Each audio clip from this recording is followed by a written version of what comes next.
Amid escalating tensions over the Ukraine conflict, top officials from Washington and Moscow will hold fresh talks today. US Secretary of State Antony Blinken will speak to his Russian counterpart Sergei Lavrov. The talks come after a heated face-off at the United Nations Security Council on Monday. We also learned yesterday that Moscow has sent a letter to Washington following America's written response last week to Russia's security demands. So far, no information on the contents of Moscow's response has been divulged. Today's phone call will be the first time that Lavrov and Blinken have spoken since the US and NATO submitted their responses to Russia's demands last week. Both rejected the Kremlin's call for a guarantee that Ukraine will never be permitted to join NATO. US President Joe Biden on Monday said that America is ready for any scenario, given the ongoing build-up of Russian troops at the Ukrainian border. He also said that non-stop diplomacy is now underway in a bid to defuse tensions. I had a productive talk last week with President Zelensky, and we continue to engage in non-stop diplomacy and to de-escalate tensions and attempt like the devil to improve security for our allies and partners and for all of Europe for that matter.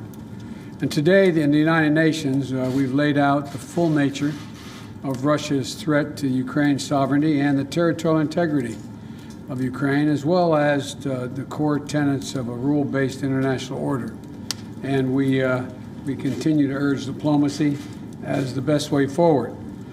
But with Russia continuing its buildup of its forces around Ukraine, we are ready no matter what happens. The West claims that Russia continues to add to its troop deployment and also is moving a wide range of military equipment towards the country's border with Ukraine.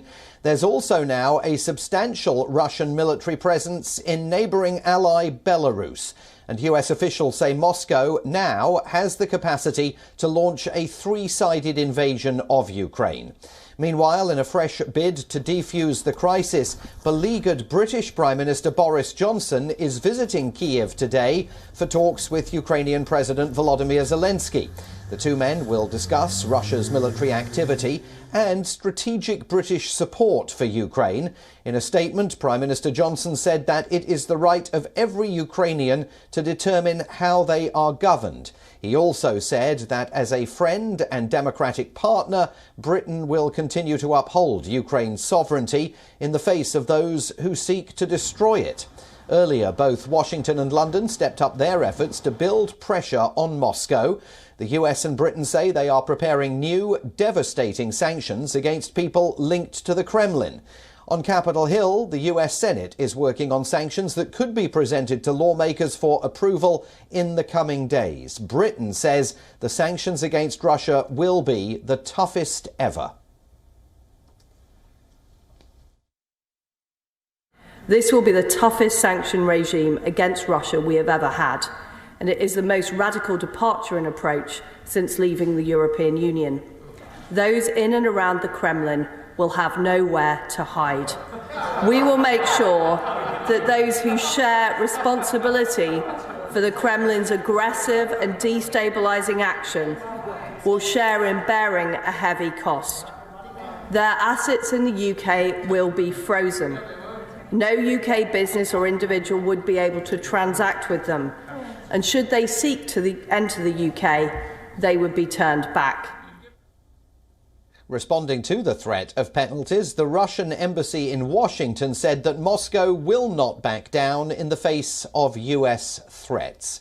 For more on all of this, let's cross live to New York and WION's correspondent Susan Tehrani, who joins me now.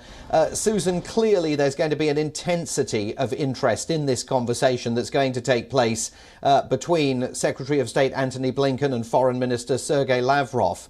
What is the United States' aim here? To continue applying pressure to Russia while trying to see if there's any path for a diplomatic defusing of tensions?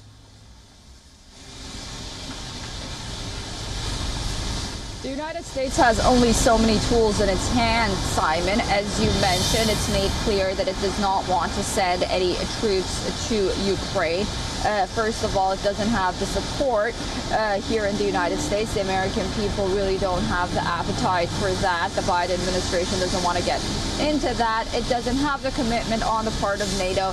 So that's one aspect of it. The other tool was at the Security Council. That can only go so far, considering the fact that Russia has a veto-wielding power. Then it comes to diplomacy and sanctions, diplomacy being a hallmark of this administration.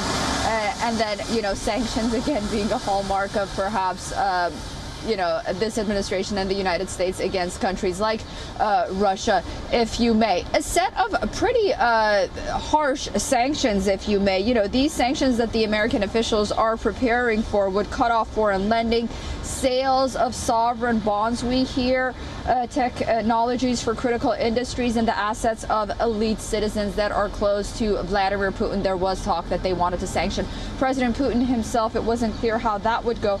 But however, the United States will stop short of sanctioning Russia's oil and gas, because President Biden said that that would jack up gas prices here in the United States, again, affecting Biden's own standing and the Democrats' own standing here at home with high gas prices, causing really a pinch for the American people. And then we also have 2022 elections coming up. That's something President Biden doesn't want to deal with. However, the Treasury Department also wants to draw up from experience of what the Trump administration did with Iranian banks. And really go after Iranian banks. That's really what's called a game over sanctions, and targeting Iranian banks would basically mean that, Russian banks, as Iranian banks went under, would go on a list of SDN lists, where foreign entities around the world would stop doing business with those banks, and that would really have a huge effect on Russian companies. So those are pretty major developments, and we'll see how far really ultimately the United States would really go with those sanctions.